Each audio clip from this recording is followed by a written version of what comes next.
xibaar yu wér te wóor ca tàng ba abonnez-vous pour ngeen di mën di jot suñuy vidéo. Moustapha Diop ginnaaw bi ñu waxee ni dañuy lever immunité parlementaire am nag moom mi daan nay àddu di leen jaajëfal bu baax a baax ci ànd ak ñun chaîne bi di Buzz 221 HD ginnaaw tey jii bi ñu waxee ni dañuy lever immunité parlementaire bu député bii di Moustapha Diop li nga xam ne Les Échos daan na koy xamle ci livraison bi nga xam ne def na ko tey jii mercredi 12 mars moom mi nag daal daan nay wax kenn ci jegeñaale Moustapha Diop moom mi nag daal daan nay indi ay xibaar yoo xam ni loolu yi lu jógee ci Moustapha Diop la. ba tey journal bi daal di xamle ni moom député bii di Moustapha Diop xam leen daal pare na nag ngir jàkkaarloo ak jafe-jafe yi nga xam ni am na jamono ji wala sax situation yi nga xam ne am na jamono ji muy xam leen daal liñ koy giiñ nag amul dara rek loo xam ni dëgg la maanaam daal liñ koy giiñ dara nekku ci dëgg te loolu sax daal tax na nag mu am occasion rek ngir défendre li nga xam ne moo di honneur am loolu la daal di xamle ba tey ci même source bii daal moom Moustapha Diop nag daal mi ngi xamle ni nangu na sax ñu daal di koy déglu ci ñu lever immunité parlementaire am wala sax même buñ ko lever wul tamit daal daan nay nangu ñu daal di koy déglu loolu yi la jegeñaale Moustapha Diop bi daal di xamle. Thierno Alassane Sall moom mi di yëkkati ay kàddu daan nag daal Pastef li ñu bëgg du lenn lu dul rek protéger seen ay militants waaye daal di jébbal ñi ci des ñi nga xam ne moo di yoon. loolu daal la daal di xamle ci proposition de loi boo xam ne Amadou Ba nekk ab député ci Pastef daan na koy def loolu daal du lenn rek lu dul ngir ñu interpréter li nga xam ne moo di la loi d'amnistie ngir jamono boo xamee nag ñu ngi doon wax daal ngir ñu abroger boobu lépp loi def lu ñuy wax abrogation totale loolu yi nag lañ daal di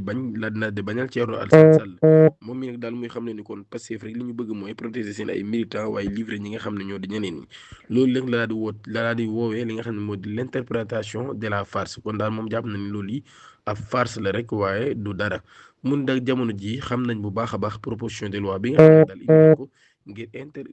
proposition de loi interprétatif bi nga xam ne Pastef daan na koy indi daal mën nañoo wax ci boobu la mbir loolu yi du dara rek lu dul ab farce mun nag daal dañoo génnee ab proposition de loi boo xam ne nag ñu ngi koy indi ci loi d'amnistie bi ñu defoon ci 2024 loolu yi nag daal ginnaaw bi nga xamee ne indi nañ boobu lépp proposition de loi li mu xam ne nag Pastef daan nañ koy xam ne daal mooy lépp loo xam ni délit la wala crime ñu daal di koy def ci jamono boo xam nag daal dañ koo defoon te dara waralu ko woon lu dul politique loolu yi nag daal kenn mënu koo topp loolu yi leen daal di xamle kon ñu ne bu dee daal nit ñi nga xam ne nag mu daal di laaj daal ne bu dee nit ñi nga xam ne ñoo amal incendie ba ca Yaraax ba am sax ñu te ñàkk seen bakkan ci ab bus Tata bu fekkee ñoom ñi daal dañoo dem nag ba daal di mën a prouver ni ñoom li ñu doon def kat politique moo tax ñu ko doon def ngir jéem a bloquer réew mi ngir ñu daal di bàyyi leen ci seen ay camarades yoo xam ne jàppoon nañ leen yoo xam ne dañoo bokk benn parti politique ndax loolu yi dafay tax daal kon ñu mën a bénéficier ci interprétation boobu yi nga xam ne moom la ñuy wax loolu yi la Thierno Alassane Sall daal di laaj mën nag daal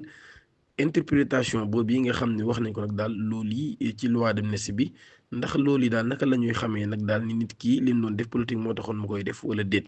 article premier de la proposition de loi interprétative du Pastef mun nag daal fee yi nga xam ni motivation bi exclusivement politique la maanaam politique rek moo nekk ci ginnaaw dara waru ko loolu yi dalaa di xamle kon muy ñi nga xam daal politique rek moo nekk ci ginnaaw dara lalu ko ñooñu lañ war a amnistier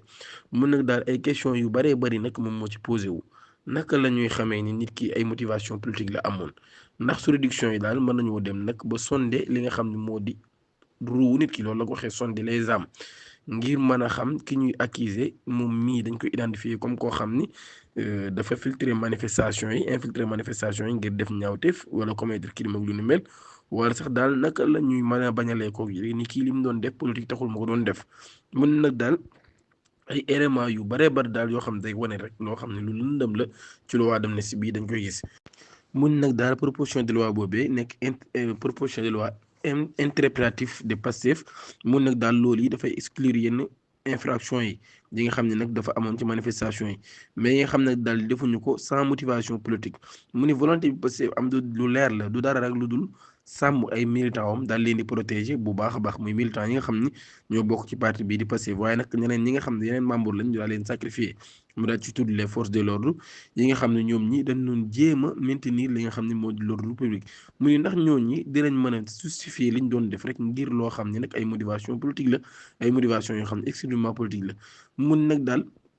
ñi nga xam ne ay militants politique lañ yoo xam ne dañoo commettre ay crimes maanaam daal dañoo def ay crimes ak yu ni mel dinañ mën a bénéficier wu ci l'amnistie bi ngir wax rek daal simplement dañ doon participer ci ay manifestations yoo xam ne nag politique la woon waaye nag gendarmerie yi nga xam ne nag moom dañoo def ay délits ñoom ñii dañ leen di juger maanaam dañ leen di àtte daal ndax mënuñoo wax benn yoon rek ni motivation yi ñu doon def wala sax li ñu doon def politique rek moom moo nekkoon ci ginnaaw loolu daal la Thierno Alassane Sall kon daal di xamle.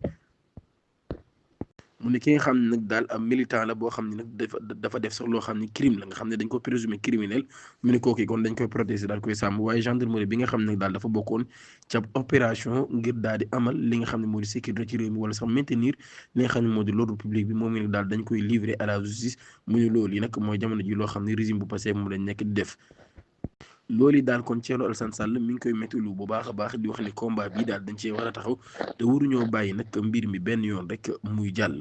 ki nga xam ne moo di Amidou Deme moom mi nag daal mi ngi qualifié li nga xam ne moo justice sénégalaise di impartial maanaam daal mi ngi wax ni kon justice sénégalaise nekkul nag justice boo xam ne bu partial la moom mi nga xam ni moo di président bu éthique di ETIC Ibrahima Amidou Deme moom mi ngi exprimé wu kon ginnaaw bi nga xamee nag daal gis na jamono ji justice sénégalaise di jàpp ñu bëree bëri ak ay convocation yoo xam ne ñu ngi koy gis ak arrestation yu bëri yoo xam ne gis nañ ko moom mi daal kon tax na mi ngi taxé justice sénégalaise ni daal nekk nañ justice boo xam ne nag amuñu rek li nga xam ne moo lañu wax impartial.